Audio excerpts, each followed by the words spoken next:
The hum of Houston's morning traffic was a distant whisper as Serena, 32, a dedicated black female nurse 7 months pregnant via surrogate, stepped onto the porch of her new home.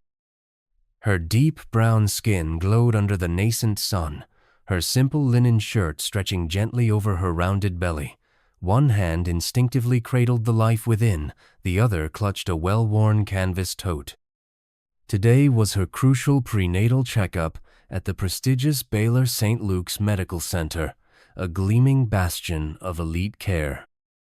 Her husband, Jameson, a sharp contract negotiator, was finalizing a deal in Dallas, his voice a comforting echo from their early morning call. "I'll be back by noon, love," he'd promised.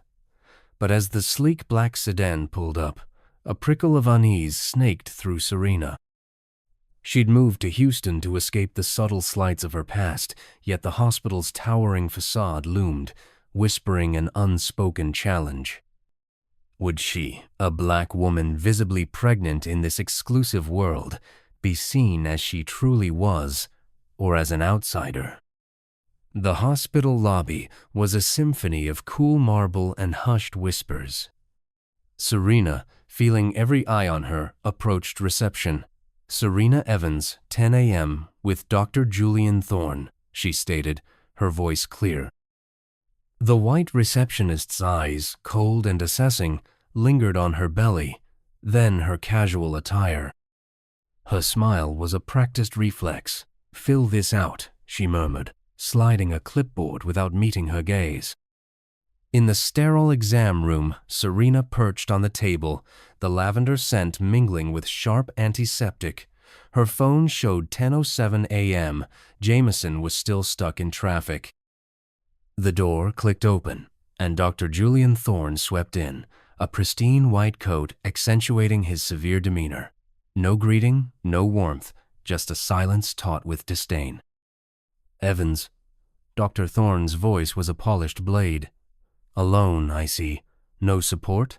Expecting handouts, perhaps?" His gaze flickered to her belly with a look of overt distaste. Serena's jaw tightened. "My husband is delayed," she said, her voice a fortress. "I'm a registered nurse, Dr. Thorne. I expect respect." His lips curled into a venomous smirk. "Respect? You people always demand respect, don't you? Strutting into places you don't belong, looking like you've stumbled off a bus. This isn't a charity ward." He circled her, his eyes narrowing. "I know your kind. You come, you take, and you leave nothing but trouble." Suddenly, Dr. Thorne gasped dramatically, clutching his wrist. "My bracelet. Diamond, custom made, worth more than you'll ever see. It was right here on this counter." His gaze snapped to Serena, sharp and accusing, "And now it's gone." Serena's breath hitched. "I haven't touched anything," she protested, but his smirk only deepened. "You're the only one who's been in this room. That's evidence enough." He turned to the door. "Security?" 2 guards stormed in. "Ms. Evans, you're coming with us." Serena stood her ground, trembling. "This is a mistake. I'm 7 months pregnant. I demand to know what's happening." "Save it for the office," Guard Dawson snapped, snatching Serena's phone, turning it off with a sneer, and tossing it into a drawer. "You're detained." Serena sat, the cold plastic biting through her shirt. Her hands clutched her belly, her baby giving a sharp, startling kick, a jolt of fear and pain that briefly stunned her and even caused Guard Dawson to pause. A flicker of something in his eyes before it hardened again. The glass doors of Baylor St. Luke's parted at 10:35 a.m., admitting Jameson, his tailored suit radiating an aura of controlled power, and his best friend, Anya Sharma, a sharp civil rights attorney, whose eyes scanned the lobby like a hawk. Jameson's phone had buzzed with a frantic message from Serena's driver. "She's been taken to security." Fury ignited within him, a silent inferno. "Where is my wife, Serena Evans?" Jameson's voice, deep and calm, made the air tighten. The receptionist paled, stammering. Anya flashed her attorney's badge. Her location now. Detaining a patient without cause is a civil rights violation. The receptionist, trembling, directed them to the security office. Jameson pushed open the scuffed gray door. Inside, Serena sat rigid, her white shirt a beacon in the dim room, her face etched with defiance and strain. Guard Dawson leaned against the wall, chewing gum. "Footage now," Anya commanded, her phone already recording. Guard Briggs, the older guard, fumbled with the console. The monitors flickered, showing the exam room. The timestamp, 10:05 a.m. Serena entered, touching only the exam table. The footage rolled. At 10:12 a.m., Dr. Thorne exited, glancing at the counter. His wrist was bare. A silver tray gleamed, a diamond bracelet resting beside a tissue box. "He left it behind," Serena whispered. Jameson's eyes narrowed. "Freeze it." As the image held, Anya, her gaze piercing, noticed it, a faint, almost imperceptible reflection in the polished surface of a mirrored cabinet in the extreme corner of the frame. Played back in slow motion, the reflection briefly showed Dr. Thorne entering the room just before Serena, placing something on the counter, then quickly moving it to the side as Serena entered. It was a blink-and-you-miss-it moment, a deliberate setup. "Roll forward," Jameson ordered. The footage skipped to 10:25 a.m. The tray was empty. Jameson's head snapped to Guard Dawson. "Where's the rest?"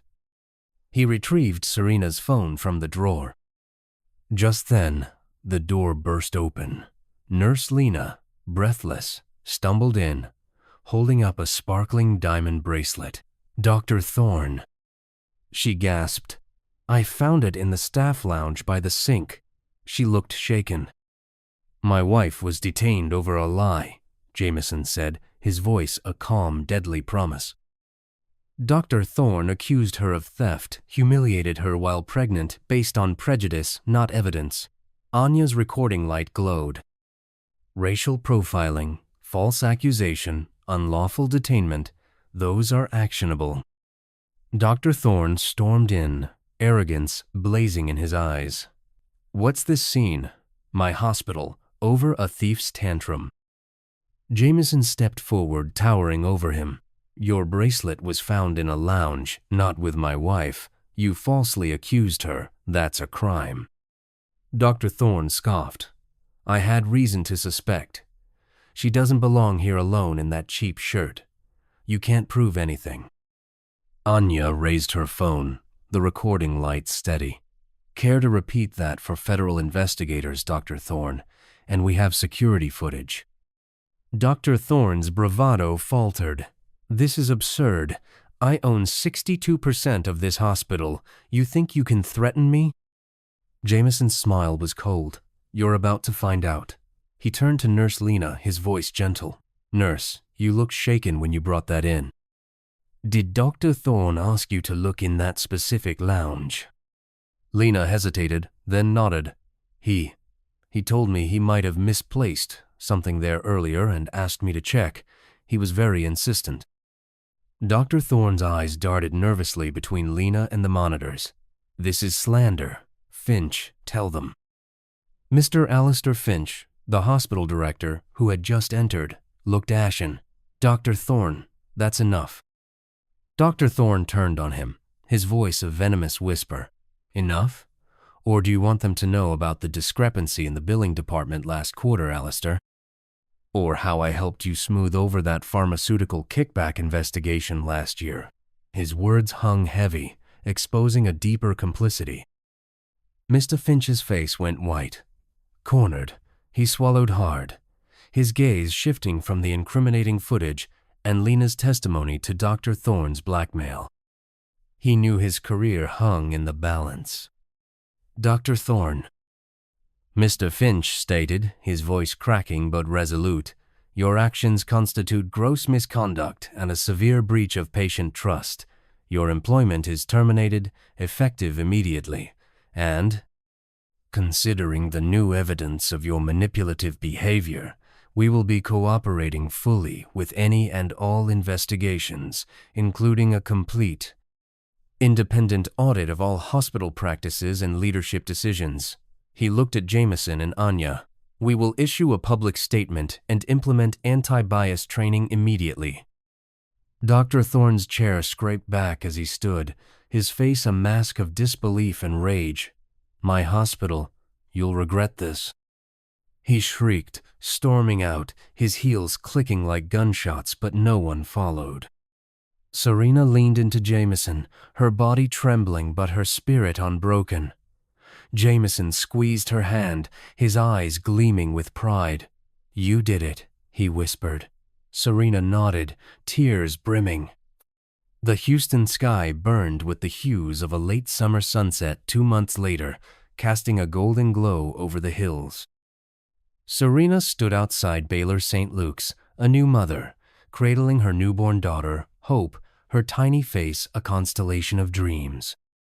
Her deep brown skin shimmered in the fading light, her casual shirt a symbol of her new chapter. Her sharp eyes, once shadowed by fear, now blazed with purpose, anchored by the weight of victory. Jameson stood beside her, his hand resting gently on her shoulder, the hospital's glass facade no longer a fortress of judgment, but a monument to their triumph. A crowd of community members, reporters, and advocates gathered before a makeshift podium. Microphones bristled, cameras flashed, and murmurs rippled through the throng. Serena's journey had ignited a spark, her story spreading through Houston like wildfire, a beacon for those who'd been silenced. This isn't just my story, Serena began, her voice clear and resonant, each word a stone laid in a new foundation. It's for every black woman who's walked into a room and been judged before she's known.